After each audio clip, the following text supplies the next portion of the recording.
सब पर। नमस्कार, मैं हूं दीप्ति शर्मा और आप सभी का स्वागत करती हूं थर्ड आई न्यूज नेटवर्क में। आइए सीधे रुख करते हैं अभी तक की 10 बड़ी खबरों का। तय समय से पहले खत्म हो सकती है राहुल गांधी की भारत जोड़ो न्याय यात्रा, प्लान पर चली कैंची। उत्तर प्रदेश में रहने का समय बोर्ड परीक्षाओं को देखते हुए घटा दिया गया है।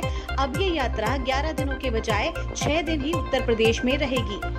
पंजाब के बाद अब दिल्ली में ध्वस्त विपक्षी गुट, सारी 7 सीटों पर आप अकेले लड़ेगी चुनाव। सहपरिवार आज रामलला के दर्शन करेंगे अरविंद केजरीवाल और भगवंत मान। दोनों ही मुख्यमंत्री सहपरिवार चार्टर्ड प्लेन से अयोध्या के श्री वाल्मीकि इंटरनेशनल एयरपोर्ट पहुंचेंगे और फिर वहां से रामलला के दर्शन करने जाएंगे। वहीं रामलला के दर्शन के लिए 4 किलोमीटर पैदल चलकर आ रहे हैं बच्चे बुजुर्ग।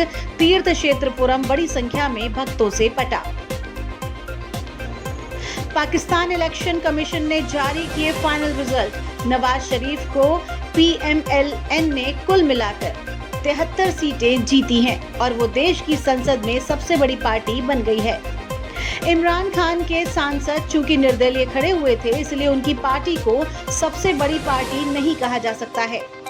वहीं बिलावल भुट्टो की पाकिस्तान पीपल्स पार्टी ने कुल 54 सीटें जीती हैं। देश की 3 प्रमुख पार्टियों में से कोई भी संसद में बहुमत के लिए आवश्यक 133 सीटें नहीं जीत पाई हैं, इसीलिए अपने दम पर सरकार बनाने में कोई भी पार्टी समर्थ नहीं है। राजस्थान प्रदेश में डबल इंजन की सरकार का असर। केंद्रीय मंत्री नितिन गडकरी आज देंगे बड़ी सौगात। 1613 करोड़ की 5 परियोजनाओं का करेंगे लोकार्पण। सीएम योगी 19 फरवरी को राजस्थान के पाली जिले के जादन गांव में विश्व के पहले ओम आकार के शिव मंदिर का उद्घाटन करेंगे। 1995 में शुरू हुआ था निर्माण। पंजाब में बीजेपी का गांव चलो अभियान शुरू। लोकसभा चुनाव से पहले सत्ता दल बीजेपी ग्रामीण मतदाताओं से कर रहे सीधे संपर्क। डिप्टी सीएम का पद असंवैधानिक नहीं, सुप्रीम कोर्ट ने नियुक्ति को चुनौती देने वाली याचिका खारिज की। ब्रजभूषण सिंह का दबदबा कायम। बेटे करण बने यूपी कुश्ती संघ के नए चीफ। सुरेश चंद्र उपाध्याय को महासचिव चुना गया। यूपी की लेडी सिंघम से धोखाधड़ी। फर्जी IRS ने की DSP श्रेष्ठा ठाकुर से शादी। मैट्रिमोनियल साइट से हुआ था रिश्ता। उन्होंने धोखेबाज से ले लिया तलाक, लेकिन वो अपनी पत्नी के नाम पर लोगों से ठगी करता रहा। इससे तंग आकर डिप्टी SP ने गाजियाबाद के कौशाम्बी थाने में पूर्व पति के खिलाफ केस दर्ज कराया है। किसानों का दिल्ली कूच। हरियाणा के 15 जिलों में और चंडीगढ़ में भी धारा 144, सभी बॉर्डर सील। वहीं मार्च से पहले किले में तब्दील हुई राजधानी दिल्ली। यूपी के संभल से एक अजब मामला आया सामने। सूट बूट में घोड़े पर सवार होकर टशन दिखाने LLB की परीक्षा देने पहुंचा छात्र। शिक्षक भी देखकर हो गए हैरान। परीक्षा के बाद कॉलेज प्रशासन की तरफ से छात्र को दी गई चेतावनी कि वो आगे से घोड़ी पर सवार होकर पहुंचा तो कार्रवाई की जाएगी। हेमंत सोरेन की याचिका पर आज हाई कोर्ट में हुई सुनवाई। 27 फरवरी को आएगा फैसला। भारत की बड़ी डिप्लोमेटिक जीत। कतर में सजा काट रहे 8 भारतीय पूर्व नौसैनिक घर लौटे। आते ही बोले, हमने भारत वापस आने के लिए लगभग 18 महीने तक इंतजार किया। हम PM मोदी के बेहद आभारी हैं। ये उनके व्यक्तिगत हस्तक्षेप और कतर के साथ उनके समीकरण के बगैर संभव नहीं होता। कतर की intelligence agency state security bureau ने 8 पूर्व अधिकारियों को जासूसी के आरोप में 30 अगस्त 2022 को गिरफ्तार किया था। कतर से जेल में बंद पूर्व भारतीय नौसैनिकों को रिहाई पर बोले राजा भैया, बदले सशक्त भारत की बुलंद तस्वीर। पुरानी सरकारों में क्या ये संभव हो पाता? आज श्रीलंका और मॉरिशस में लॉन्च होगा UPI। PM Modi video conferencing के जरिए बनेंगे गवाह। अलेक्जेंडर स्टब ने जीता फिनलैंड के राष्ट्रपति पद का चुनाव। पूर्व शीर्ष राजनयिक पेक्का हाविस्टो को दी करारी शिकस्त।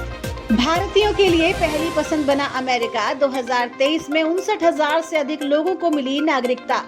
बाइडेन ने इजराइल को दी चेतावनी, बोले बिना प्लान रफाह में ना करें मिलिट्री ऑपरेशन।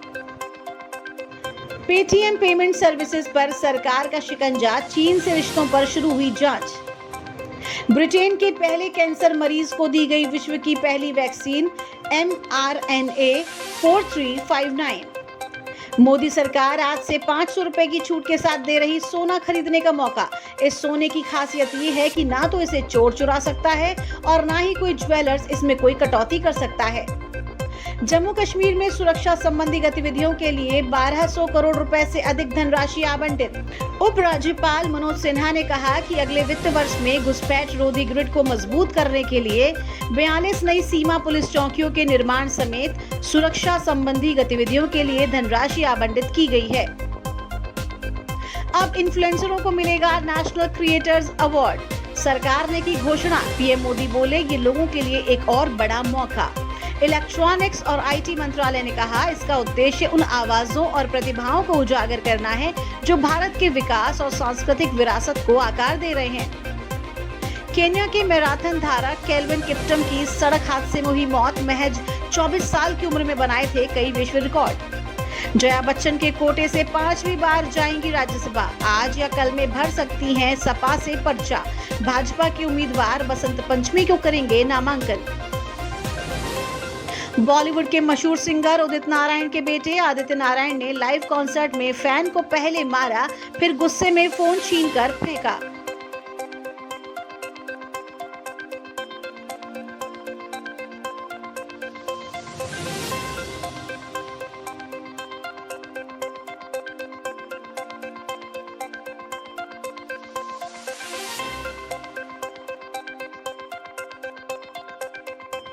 रामायण में राजा दशरथ का किरदार निभाएंगे अमिताभ बच्चन। नितेश तिवारी के निर्देशन में बनने जा रही है भव्य फिल्म। भाग्यश्री 54 साल की उम्र में बनी उमराव जान। लुक्स में रेखा को दी टक्कर। अरशद वारसी ने 25 साल बाद कराया अपनी शादी का पंजीकरण। वैलेंटाइन डे पर पत्नी को दिया खास तोहफा। तो ये थी अभी तक की 10 बड़ी खबरें। देश विदेश की ताजा तरीन खबरों के लिए जुड़े रहिए थर्ड आई न्यूज नेटवर्क के साथ। नजर सब पर।